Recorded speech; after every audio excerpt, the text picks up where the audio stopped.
What's up, guys? It's been a while since I've been on here. It's just been crazy, so thought I'd give you guys an update. Kind of just touch base with a few things. I actually had a question. I've had a few actually personal messages and comments asking what this I'm Alpha and Omega Girls Ministry is all about. Well, it was originally created as a MySpace, which was designed for girls who met my husband's band, which is I'm Alpha and Omega. They're a hard Christian rock band. But it was originally designed for the girls who met them on the road, like at shows and stuff, just to follow up with them and kind of work with, you know, wherever the guys left off, because it's hard for the band to keep in contact with everyone they've met on the road. They try and keep in contact through MySpace, and they give most of the guys they meet their cell phone because they're a ministry. They're called musicianaries, and the purpose of them going out and playing shows is to interact with other people and bring kids to Christ, plain and simple.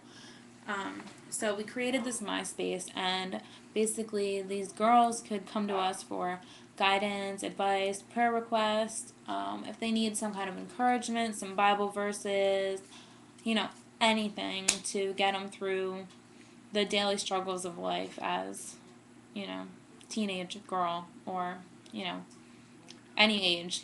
So I've had girls come to me for marital advice, for relationship advice, things they're struggling with, like addiction and I don't know what it's called, self-infliction, like cutting themselves, stuff like that, eating disorders. I've had it all. So, I just try and take the knowledge that God's given me and give it back to them somehow. So that's part of our ministry, just a little chime in there. But anyway, we are doing good as a ministry. We are growing tremendously. That's kind of why I started doing the video blogs, because it was hard for me to keep up with everyone. I said that I would do like Bible studies with them and stuff, so this kind of online thing is a good way to interact and get as many people as possible. But anyway, let's see. The band is doing pretty good. They finished recording their full-length album. It's their first full-length album that they've had since they've been a band, which is pretty awesome. I've heard the very rough drafts of most of the songs, and they sound phenomenal. So I really cannot wait until they're done. I didn't even know who I was listening to the other night. I was hanging out with my sister-in-law, my husband, and like a bunch of our friends for my brother-in-law's birthday. And they put this music on, and I'm like, who are we listening to? I thought it was August Burns Red. I felt like such an idiot, but of course it was I'm Alpha and Omega. So that's just a little hint on how awesome it's going to be. So just keep checking back their MySpace.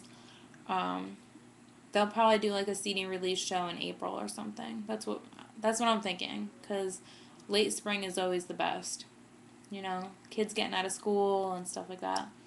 But anyway, so recently me and my husband have been struggling with kind of being in control of our lives, I guess you could say. I don't know if that's the best way to describe it. But we were looking into buying a house, and, I want a new car and just stupid stuff like that. And we kind of got in over our heads a little bit, because we forgot that we should be doing God's will and God's plan for our lives instead of what we wanted and our worldly lusts, I guess you could say.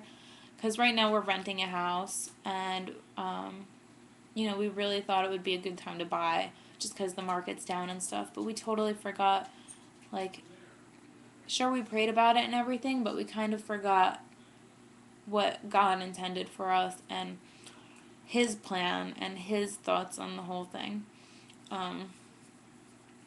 We moved really fast too. We saw a house, We put in a bid and we're like, we're going to get it. We were so excited. And then, like, the next day, the next morning, I woke up and I'm like, what did we do?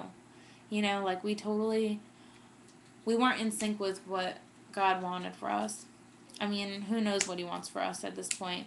Like, with the band and everything, they're just growing so much. They're shopping different labels. And, you know, like, God could want anything for us. But by us purchasing a house without knowing that's exactly God's will, we're kind of putting limitations on what God can do. Because if we bought a house, you know, we would be tied down to these monthly payments and this and this and this. Like, we're, you know, like, of course we have them now, but I think it'd be a little more strict if we'd be buying the house, because our mortgage would be higher than our rent is, and, you know, anything can happen. Any bills, medical things, like, you know, and with the house, you can't really, you know, you miss a payment, you're kind of screwed. So, but anyway, like, we just learn how to be still, you know, and wait for God's direction, everything. And I know that in his timing, you know, his timing's so perfect. And when that time is right, he's going to let us know, and he's going to provide us the right house and the right car. He's going to provide the finances in order to get the house. And I think that that's a great reminder for everyone, because I get ahead of myself all the time, and I'm always like, I always think I know what's right for me and what's best for me and what I need, but I'm so wrong. Like, God knows my needs, and he always takes care of me, and he always, you know, he always provides for me. So I found this verse in Psalms, and it's Psalm 37, I think it's, yeah, Psalm 37, verse 7, and it's only the first part of the verse, but it says, "Be still before the Lord and wait patiently for him." Be still before the Lord and wait patiently for him. That's Psalm 37, 7. And that's so powerful. Like, I've learned that so many times. Be patient be still before the Lord and wait patiently for him. Legit. I mean, like, if you don't try and rush things and you don't try and do it in your own time, God has such a bigger outcome. Like, it's such a bigger picture than what we can see. For example, when me and my husband were just dating, we wanted to get married so bad. We had, like, a horrible living situation. We weren't happy where we were at. And it just, you know, it got really ugly really fast, and we just needed an out. And God took something so ugly and, like, made it so beautiful. Because once we finally gave it up to him and just, like, you know, surrendered our lives to him, we were like, whatever your will is, like, we're going to get married, your timing, whatever. He totally took control. He took the wheel, as Carrie Underwood would say. And, you know, it was a really ugly situation, but it turned out to be beautiful in the end, because we actually got kicked out of where we were living. And 2 months later, we were married. We had a huge wedding, 165 people there. And it was just, like, totally, like, the Holy Spirit was there that day. Like, it's, you know, there's no doubt in my mind that God can take something and through your patience and, you know, just relying on him, he could make it. He knows your heart. He knows your dreams. He knows what you want, and he knows what you need. And he'll do just that. He'll provide for you. But anyway, I don't know if I was rambling, but I'm out of time. I only get 10 minutes on here.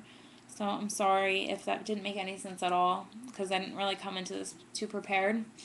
But I'm praying for all you guys. I hope you guys still watch this, for all you subscribers out there, which I do talk to boys and girls, by the way. This isn't just like, you know, I'm not sexist or whatever. That I'm Alpha and Omega Girls thing is strictly for girls, but this, anyone can watch.